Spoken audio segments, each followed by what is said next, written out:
Hi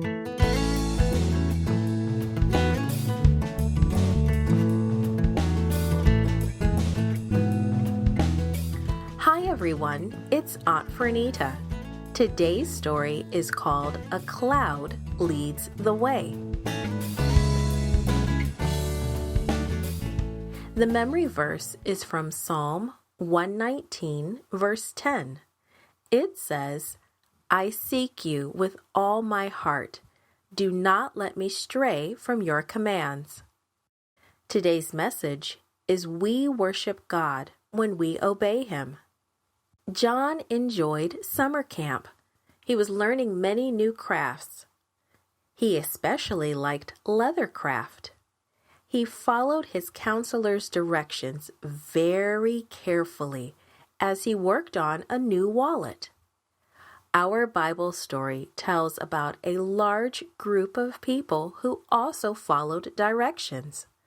They followed directions from God. Unusual direction, but very important. After 400 years of slavery, the Israelites were finally on their way to the Promised Land.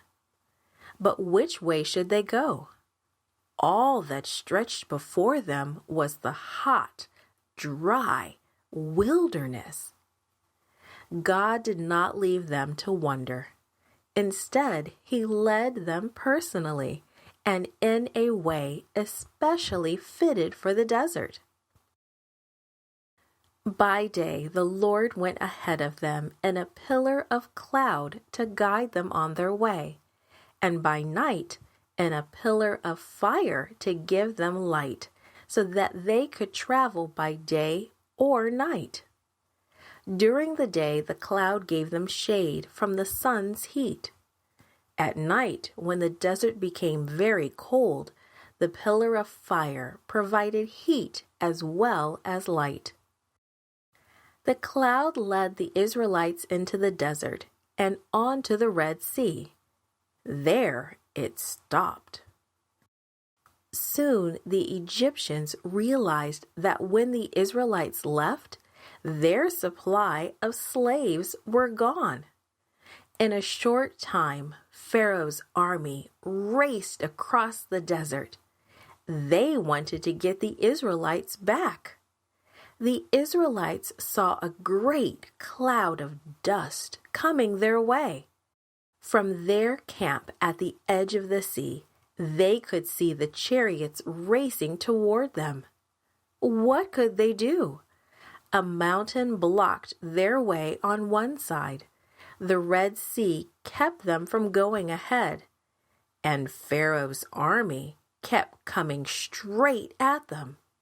They were trapped and they were terrified. "Don't be afraid," said Moses. "Stand firm, and you will see the Lord deliver you today." The Egyptian army drew closer, but God's cloud of protection did something awesome. It moved up and over the Israelites.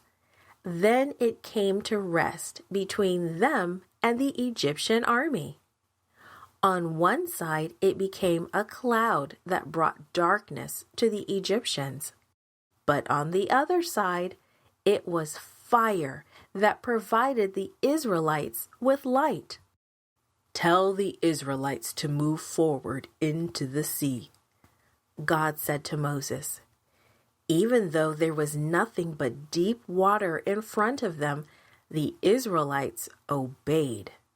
They gathered their things and headed for the water. "Raise your staff and stretch out your hand over the sea," God commanded Moses. Moses obeyed, and a strong wind began to blow a path of dry ground through the sea. All that night, the pillar of fire provided light, and the Israelites walked through the Red Sea on dry ground.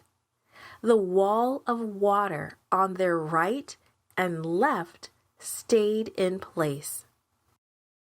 The Egyptians followed the Israelites into the sea.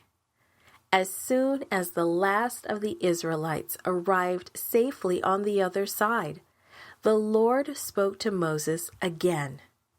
"Stretch out your hand across the sea so that the waters will flow back together." And Moses obeyed. And the Egyptian army drowned in the Red Sea as the waters flowed back together. What a celebration the Israelites had that morning on the far side of the Red Sea. "I will sing to the Lord, for he is highly exalted," they praised. "The Lord is my strength and my song. He has become my salvation." What a worship service that was! That morning, the Israelites worshiped God in a special way. They wanted to thank Him for keeping them safe. But if they had not obeyed, there would never have been a victory celebration. Imagine what would have happened if they had not followed God's command. Their obedience was an act of worship, just as much as the celebration they enjoyed that morning. Worship is honoring God. We can use our voices and our songs to honor God. And our lives can honor Him too when we do what He asks of us.